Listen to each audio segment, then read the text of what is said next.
Welcome to I news.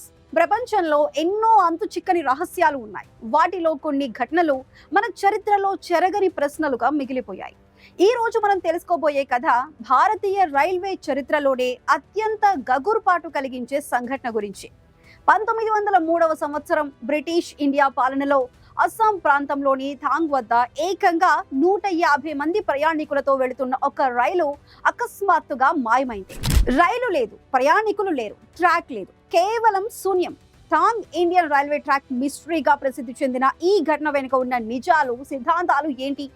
దీనిని భారతీయ railway Bermuda triangle అని ఎందుకు పిలుస్తారో చూద్దాం.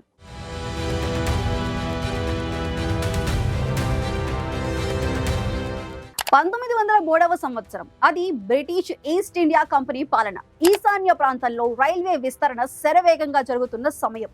థాంగ్ ప్రాంతం ఇప్పుడు అరుణాచల్ ప్రదేశ్ సరిహద్దుకు దగ్గరగా హిమాలయాల దక్షిణ భాగంలో దట్టమైన అడవులు, పర్వతాలతో నిండిన ప్రాంతం. లోకల్ ప్రయాణికులు, వ్యాపారులు, కీలకమైన బ్రిటిష్ అధికారులు, ఇలా దాదాపు 150 మంది ప్రయాణికులు ఉన్నారు ఆ రైల్లో. అదే ట్రైన్ నెంబర్ E557. ఆ రోజు రైలు థాంగ్ స్టేషన్ నుంచి బయలుదేరింది. ఇది సాధారణంగా 2 నుంచి 3 గంటల్లో గమ్యస్థానం చేరుకోవాల్సిన రూట్. కానీ ఆ రైలు ఒక దట్టమైన అడవిలోకి ప్రవేశించిన తరువాత మాయమైంది.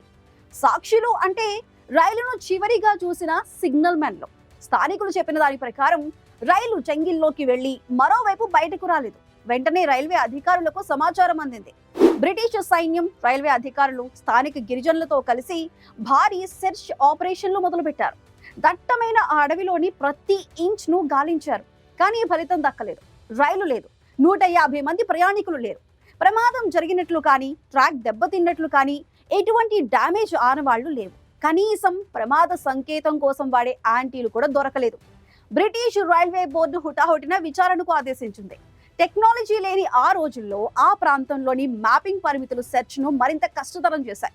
దశాబ్దం గడిచినా రైలు ఆచూకీ దొరకలేదు. చివరికి ఈ రూట్ ను డేంజరస్ గా ప్రకటించి 1910లో పూర్తిగా బంద్ చేశారు. అందుకే ఈ ఘటనను బ్రిటిష్ పాలనలో ఇండియన్ రైల్వే బర్ముడా ట్రయాంగిల్ అని పిలిచారు. ఆ రైల్వే ట్రాక్ ఇప్పుడు అడవుల్లో కలిసిపోయి వన్యప్రాణులకు స్వర్గంగా మారిపోయింది. ఈ అంతు చిక్కని మిస్టరీకి అనేక సిద్ధాంతాలు ప్రచారంలో ఉన్నాయి. అత్యంత శాస్త్రీయంగా అనిపించే సిద్ధాంతం, అడవిలో భారీ కొండ చర్యలు విరిగిపడి రైలును మట్టితో కప్పేసి ఉండొచ్చు. కానీ ట్రాక్ పై డెబ్రిస్ దొరకపోవటం ఈ సిద్ధాంతాన్ని బలహీనపరుస్తుంది. మరొక సిద్ధాంతం ప్రకారం బ్రిటిష్ అధికారులు ఏదో ప్రమాదాన్ని దాచిపెట్టి రైలును కావాలని కవరప్ చేసి ఉండొచ్చు. అయితే స్థానిక గిరిజనుల ప్రకారం ఆ ప్రాంతంలో దెయ్యాల గుడ్డి లేదా FO యాక్టివిటీ ఉందని, రైలు ఒక టైం స్పేస్ వార్ప్ లో చిక్కుకొని ఉండవచ్చనే పురాణ కథనాలు కూడా ప్రచారంలో ఉన్నాయి. డ్రైవర్ రూట్ తప్పి రైలు ఒక అన్మ్యాప్డ్ ట్రాక్ లోకి వెళ్లి మాయమై ఉండొచ్చనే మానవ తప్పిదం కోణం కూడా పరిశీలనలో ఉంది.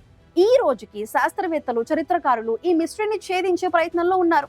డ్రోన్లు, శాటిలైట్ ఇమేజరీ వంటి ఆధునిక టెక్నాలజీతో పరిశోధనలు చేస్తున్నారు. 2020లలో భారతీయ రైల్వే హిస్టారికల్ సొసైటీ బృందం ఒక ఎక్స్పెడిషన్ చేసిన దట్టమైన అడవి సాంద్రత కారణంగా ఎటువంటి క్లూ దొరకలేదు. ఈ మిస్టరీ భారతీయ రైల్వే చరిత్రలో సేఫ్టీ ప్రోటోకాల్స్ ను మార్చడానికి కారణమైంది. ఈ కథ ఎప్పటికీ సినిమాలు, పుస్తకాల్లో సజీవంగా ఉంది. 150 మంది ప్రయాణికులు, వారి కుటుంబాలకు సమాధానం దొరకని ఈ రహస్యం భారత చరిత్రలో అతిపెద్ద అడ్వెంచర్ మిస్టరీగా మిగిలిపోయింది.